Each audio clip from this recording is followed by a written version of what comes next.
28 de julho, Jesus chamou Felipe e Natanael. João 1, 43 a 51. No dia seguinte, Jesus decidiu partir para a Galiléia. Quando encontrou um homem chamado Felipe, e disse: "Siga-me." Felipe logo foi correndo encontrar para Natanael, que havia encontrado aquele sobre quem Moisés escreveu na lei, e também que os profetas falaram: Jesus de Nazaré, filho de José.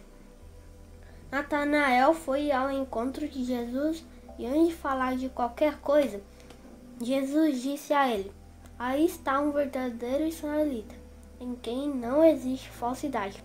E Natanael perguntou de onde o conhecia, e Jesus disse que o conheceu enquanto ele estava debaixo da figueira.